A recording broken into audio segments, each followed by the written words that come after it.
welcome to episode 0 of the Side Quest Society, a sort of story so far campaign setting video where we are going to talk about the lands of this D&D adventure as well as what has happened with the group so far before we started these episodes.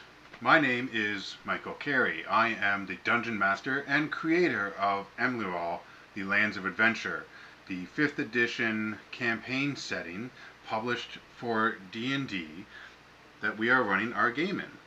Now I'll tell you first a little bit about Emlearal. It published in 2023 through Kickstarter and has sold many copies in local gaming stores, on our website, as well as at a few gaming conventions.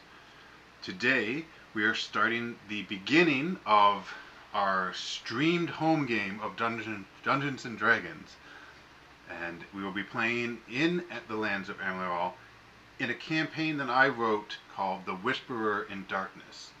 This is a campaign based loosely on the stories of H.P. Lovecraft that I have strung together into a sort of overarching campaign story that hopefully by the end of it seems relatively cohesive. This is the first time that we will be doing a streamed game, so bear with us as we learn the ins and outs of the technical side of this, make adjustments as we go, and really just play Dungeons and Dragons and have a lot of fun. I'm going to start with our story so far, which will eventually lead into introducing to you the characters. In the sovereign empire of Tolvera, in the center of Emlearal, is a county known as the Glenwood.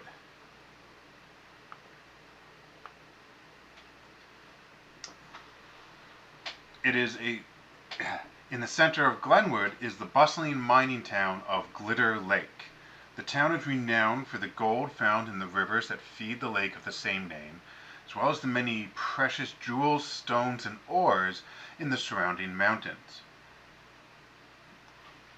Glitter Lake and the county are both ruled by a division of the country's military, the Prime Battalion, a group known as the Brotherhood of the Wolf. Now, among the few nobles of Glitter Lake, the two most prominent families are the Renauds and the Quinns. Lady Renaud is a powerful merchant and landowner, as well as a representative of the criminal organization known as the Guild. Lord Rumlar Quinn is more of a farming magnate and man of the people sort of fella. The two families have been rivals for hundreds of years. Rumlar Quinn, in an effort to subtly work against Lady Renaud and the Guild, had taken it upon himself to become the patron of a group of young adventurers. The adventuring party consists of Babadak, an Air Genasi monk of the Way of the Chains, Angor Patagonian, a Haragon Path of the Whirlwind Barbarian, Don Delaron, the group's satyr bard from the College of Dreams, Celeste, a human phantom rogue, Rivi, a human favored soul sorcerer, and Dway Thornwood, a furball druid of the Circle of Dreams. Now, many of these subclasses that you won't be recognizing because they are exclusively published within the Emlearal campaign guide. In the group's first missions in their early days, their patron hired them to act as security for a cargo of his coming from the Throne City to a neighboring mining community known as Duggerton Mine. While that went relatively easy for them, from there, the group has set out on a series of adventures and investigations for their patron. From discovering an ancient jeweled city beneath the mines, to negotiating an alliance with a hag and investigating possible werewolf activity in a nearby vale. They sought out strange monsters in the tunnels around the jeweled city, and they suffered their first loss when Dway, the furball druid, was slain. Around that time, Celeste's changeling nature was revealed, as well as her involvement in the tragedy that beset Angor, the barbarian from the Feywild, on his path of vengeance. The adventurers also exposed Lady Renaud for her corruption and saved many business owners in Glitter Lake from her control. Babadook, the Air Genasi monk, rescued Don Delaron from a rogue member of his order. Ghostly hound-like creatures began to stalk Glitter Lake on a hunt for some unknown prey. During these nights, many friends of the group and associates within Glitter Lake were injured, and Rumlar Quinn, the group's patron, was slain. A local wizard named Skullfig Soranson, whom the group had worked with previously, took up patronage of the group and helped them to banish these hounds to their alien world.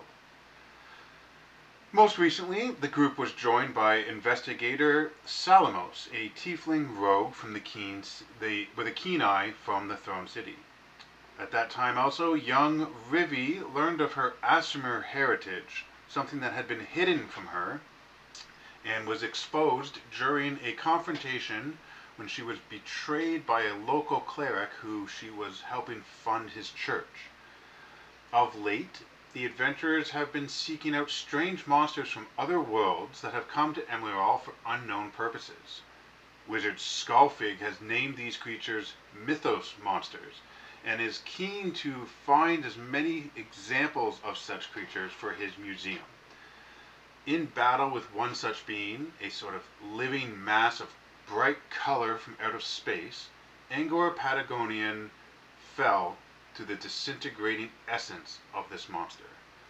And while the hag ally offered a means of which to restore him, the cost was morally and ethically too great for the group, and now they return to Glitter Lake, solemn, in mourning, and seeking a path on which to go from here.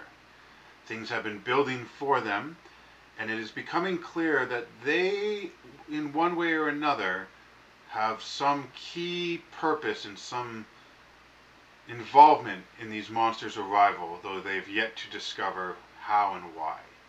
And perhaps they will discover it with you watching from home as we play SideQuest Society, our Dungeons & Dragons streaming every 2 weeks here on this channel. We invite you to please leave comments on the show, and keep it clean though, as we are learning the ins and outs technically of how to run such a streaming episode. Thank you very much for tuning into this. I will see you on episode 1, which takes place in a little over a week, and will go every 2 weeks from there, granted any scheduling conflicts that may or may not arise. Thank you, and we'll see you next episode.